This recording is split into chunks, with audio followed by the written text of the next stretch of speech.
But this kind of leads in. Brad and I were talking about this because talk about minor league struggles. We talk about trying to transition. We had Kowser and Westberg on, and I spent time with Westy in the past, and I knew kind of the struggles mentally to try to go through. And the recent one that come up, obviously, is with Jackson going through this. And I try to tell people it's a lot of stress and pressure, not just from what everyone thinks about expectations, name and what you're trying to accomplish, but just getting used to being in the big leagues. And I think, Brad, that was kind of what your question was kind of allude to, with just trying to adjust to the big league level. Yeah, man. What's going on, Ryan? So I was just like looking through some stuff, and we talked to Mike Elias, and Mike was talking about how, like, when you come across a phenom like Jackson, who's never faced failure, it's almost kind of like a necessary thing, because no matter how good you are in the bigs, you're going to face adversity. We were just talking about how Aaron Judge was, going 1 for 24. Everybody goes into a slump. You played 646 games in the minors, and your journey was crazy, and it was, but I'm sure that, like, you felt that similar type of failure. And so I guess my question would be, like, being in the minor leagues for so long and then coming up to the bigs, it's still an adjustment. So, like, what do you think kind of the challenges are that Jackson has also faced with only, like, really playing less than 50 games in AAA in Norfolk? So, like, it has to be tough, right? Like, I mean, the expectations have been so high for him, but at the same time, he's still a ball player, and every ball player has to go through these struggles. Yeah. I mean, I got a few thoughts. Like, for one, the AAA and the big league gap, in my opinion, has never been greater. Like, because if you're a young, good player and you're dominating at a level, you're going to get moved up. It's not like back in the day where it was like, all right, you're going to do 1 year here, 1 year there, 1 year here. It's like, if you're good and they think you can help the team, there are some benefits to having a young player be on the big leagues, extra pick or whatever it may be. So you got that.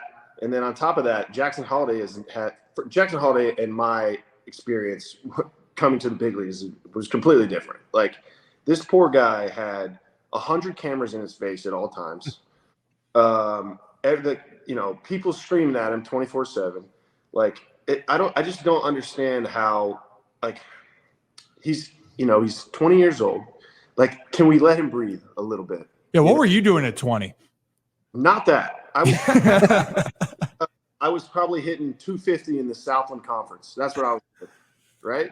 Yeah. So Jackson Holliday is playing against grown men who are trying to feed their families. Like, it's a different thing. And you know what else on top of that? When you're the number one prospect in baseball and you got a target on your back, like, pitchers don't want to give up the first home run. They don't want to give up. It's now, with all that being said, like, he is more than capable of, like, overcoming all of this. Like, he is a bona fide stud. He's going to be a great player for a long time. Like, you don't get to this level of attention and, prospect status just by, luck. Like, he's there for a reason, and he's going to be an amazing player. So is Gunnar. So, obviously, so the list goes on with how many talented young studs we have on this team. So I'm not worried about Jackson. And you know what? I think a little hiccup, Ryan said too, like, the game humbles everybody. It's like nobody is excluded from that. Everybody gets humbled. I don't care if it's some guys get humbled in AA and then they kind of make an adjustment from there and then figure it out. And then, like, it took me, like, I don't even know, 5 years to, like, not be, like, beyond nervous every time I stepped on a major league field. Like, it's everyone has a different path. I think Jackson is going to be just fine. I think this is maybe a blessing in disguise. He knows, he's seen it. He understands, like, all right, I got to make some adjustments. I got to fix some things. He's going to be just fine, man. And you know what else? His defense was really good. Yeah. You all know he can hit. Everybody in the world knows he can hit.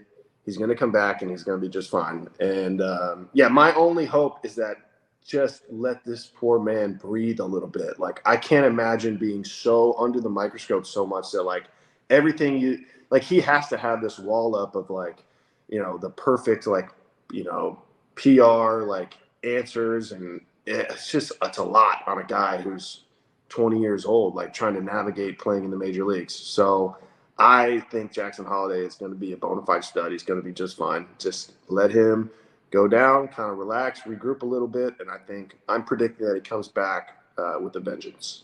I think he will too. And the thing that you brought up, I actually talked to his dad, Matt, about this. And I said, personally, dude, I don't care about what the talent part, because that's not a problem for me with Jackson. I said, the thing that impressed me the most with him was how he dealt with expectations. And I knew that journey, I think what we said, he's like, well, this is only going to be more challenging, is because now people are expecting more and more of him. And that's a hard thing, but I think he's got the makeup. The talent is what you said. It's yeah. you don't have to. It's stupid how talented he is, and it's going to be really fun to see him play well. And I told people this before. So people like continue to say like, my dad was a good player. Okay, great. He was pretty good. He was 4 for 55 after starting 3 for 5 on opening day, and he'll say that was one of the most humbling moments of his life, hitting 117 in May. And you brought it up, and I tell people this all the time. This is maybe like put respect on your name, Ryan. But for guys, it's not about talent sometimes when you get to the big leagues. Yes, some guys might have more talent. That's obvious. But you got to the big leagues because you're a damn good hitter, but you needed to figure out how to get past that initial struggle and be able to find out your role. And you did that. And that's a reason why you are here in Baltimore today, which I'm pumped about.